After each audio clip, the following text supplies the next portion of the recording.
By the early 1860s, the British colonies of North America were considering the benefits of a union. The American Civil War had created a new military power and a renewed threat to the small divided colonies to the north. And British public opinion had been in favor of reducing, if not eliminating, government spending in North America, especially for defense. The conference was held in Charlottetown, Prince Edward Island, for representatives from the colonies of British North America to discuss Canadian Confederation. The conference took place between the 1st and the 9th of September of 1864. The Atlantic provinces, Nova Scotia, Prince Edward Island, New Brunswick, and Newfoundland organized a conference to discuss a union among themselves. Governor General Monk asked that the province of Canada be invited to the talks. Canada's most prominent politician journeyed down the St. Lawrence River on 191-ton steamer with $30,000 of champagne in its hold to attend the conference in Prince Edward Island. Those on board included John A. Macdonald and George Brown from Upper Canada and George Etienne Cartier, Thomas D.R.C. McGee, and Alexander Galt from Lower Canada. Each journeyed to Charlottetown with a different motive in mind. The conference was originally planned as a meeting between representatives from the maritime colonies, only Nova Scotia, New Brunswick, and Prince Edward Island. Newfoundland agreed with the movement, but was not notified in time to take part in the proceedings. Britain encouraged a maritime union between these colonies, hoping that they would then become less economically and politically dependent on the Crown, as well as provide greater economic and military power for the region. In light of the ongoing American Civil War, however, another colony, the province of Canada, modern Ontario, and Quebec, heard news of the planned conference and asked that the agenda be expanded to discuss a union that would also include them. Newfoundland also requested to be able to attend the conference in August 1864, but by then it was too late to change the plans. Coincidentally, there was a circus in Charlottetown at the same time, which was much more interesting to the majority of the population. There was no one working at the public wharf at the foot of Great George Street when the Canadian delegates arrived on the steamship SS Victoria. So Prince Edward Island representative William Harripool had to handle receptions by himself, including rowing out to greet the new arrivals. The Canadian delegates stayed each night on board the SS Victoria, as the circus and the maritime delegates had taken up most of the accommodations in town. Conference took place at the colony's legislative building, Province House, although some social functions were held at Government House, the home of the colony's lieutenant governor. The conference began on Thursday, September the 1st, with a banquet for all of the delegates. Parties and banquets were in fact held each night after the day's discussions had ended. The representatives from the province of Canada dominated the conference, overshadowing the concerns of the Maritimes and laying out the foundations for the union that benefited them the most. 4 of the first 5 days were spent outlining the Canadian position.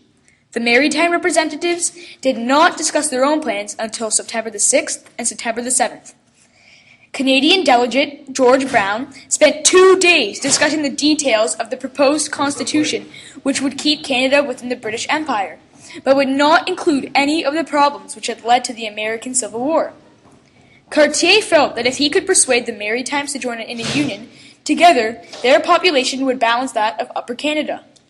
In contrast, Brown wanted an end to what he considered French domination of English affairs, the end of a political stalemate. Macdonald was worried about American aggression and felt that the United British Colonies, perhaps, could resist their powerful neighbor. Most of the Maritimes were convinced that a wider union, including the province of Canada, would also be beneficial to them. Prince Edward Island was unsure, however, and very much against Confederation. They also believed that this union could be achieved within a few years, rather than an undefined period in the future as they had originally planned. The delegates were giddy with success, and the celebration party continued in Halifax, St. John, and Fredericton. But the terms of the union remained to be worked out, a daunting political task. The delegates agreed to meet again in Quebec City the following month. The conference concluded on Wednesday, September 7th. A ball was also held on September 8th, after which the delegates were returned home. There were many delegates of the colonies that attended the Charlottetown Conference. The delegates were New Brunswick, Edward Barron Chandler, John Hamilton Gray, Samuel Leonard Tilley, William H. Steeves, John Mercer Johnson. For Prince Edward Island, there was George Coles, John Hamilton Gray, Edward Palmer, Andrew Archibald MacDonald, William Henry Pope, and Edward Welland. For the province of Canada, there was George Brown, Alexander Campbell, George Etienne Cartier, Alexander Tillage Gull, John A. Macdonald, Hector Lewis Langevin, William McDougall, and Tom Darcy McGee. For Nova Scotia, there was Adam George Archibald, Robert B. Dickey, William Henry Alexander Henry, Jonathan McCulley, Charles Tupper, and John William Ritchie. Powers divided provincially and federally.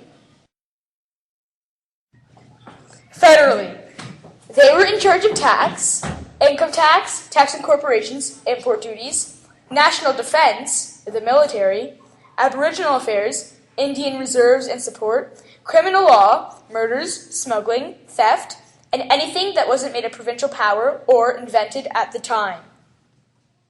Provincially, they were in charge. Limited powers of taxation, provincial sales tax, income taxes, and taxes on corporations. Healthcare, hospitals, and licensing of doctors. Local government.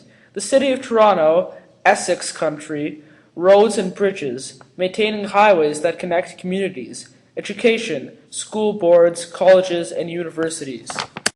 What they could have done differently.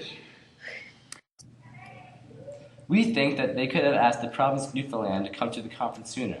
This is important because Newfoundland didn't hear this news in time and they missed out on the opportunity to share their ideas with the rest of the conference.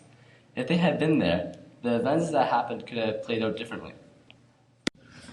They could have also consulted First Nation chiefs because many of their hopes and views were ignored, and by hearing their opinion, they could have given them proper rights and treated them better. They could have also consulted women, which was a huge percentage of population that thoughts weren't heard.